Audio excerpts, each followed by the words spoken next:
Justin Brownlee mga bro, pinaiyak lang ang mga NBA player sa FIBA o QT at kay Soto bad news sa semifinals.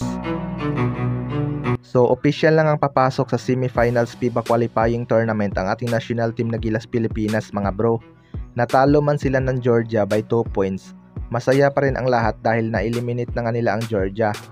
Matindi nga ang ginawang plano ng Georgia mga bro, kaya pala hindi nila pinaglaro ang kanilang team captain kontra Latvia para hindi mapagod kontra sa Gilas Pilipinas dahil isang panalo lang naman ang kanilang kailangan. Pero nagkamali nga sila dahil sa naging tambak na laban ng Gilas Pilipinas at Latvia. Kailangan nga nilang manalo ng 19 points pataas sa atin, which is muntik na ring mangyari mga bro dahil umabot nga sa 20 points ang kanilang lead.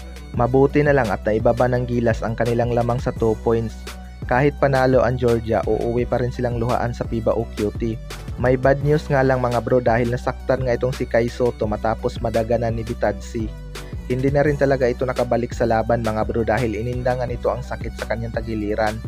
Mabuti na lang at gumanda naman ang opinsa ng Gilas at nakabalik sila sa tambak na 20 points. Kitang kita talaga ang lakas ng Gilas Pilipinas mga bro dahil nakalamang pa nga sila sa 4th quarter. Grabing comeback nga ang kanilang ginawa. Hindi nga ito biro mga bro dahil kaya na talaga ng Gilas Pilipinas ngayon sumabay sa mga European team.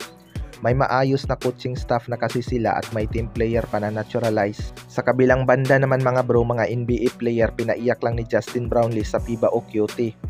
Kung titingnan natin mga bro, underdog nga tayo sa ating grupo dahil bukod na sa Asian teams tayo, hindi nga ganun kapuputok ang pangalan ng mga manlalaro natin dahil tayo lang ang walang NBA player sa ating grupo. Pero dahil sa may maayos na sistema at coaching staff, nakakasabay na nga tayo sa mga European team at hindi lang nakasabay dahil tinambakan pa nga natin ang Latvia tapos na-eliminate pa ang Georgia. Hindi talaga tayo nagkamali sa pagpili kay Coach Timcon at kay Justin Brownlee. Sobrang sikat nga ng Gilas Pilipinas ngayon sa Europe mga bro, lalo na itong si Justin Brownlee dahil pinaiyak niya lang naman ang mga NBA player ng kalaban. Umani din ang reaksyon sa mga NBA player ang ginawa ng Gilas Pilipinas ngayon sa FIBA o QT. Binuhat lang naman ni Justin Brownlee ang Gilas Pilipinas na nag-a-average ng 27 points per game, 9 rebounds at 9 assists per game sa dalawang laro. Nagulat nga itong Georgia sa pinakita na hasil ng Gilas Pilipinas mga bro kahit nawala si Kai Soto dahil 16-0 run nga ang kanilang simula pero umuwi pa rin silang luhaan dahil sa pag-take over ni Justin Brownlee.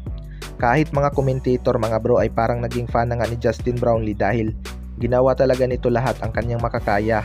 Pero credits din sa lahat ng locals na tumulong, partikular na itong sina Chris Newsome, CJ Perez at Dwight Ramos mga bro.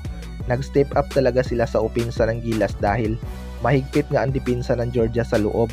Kayo mga bro, ano masasabi nyo tungkol dito?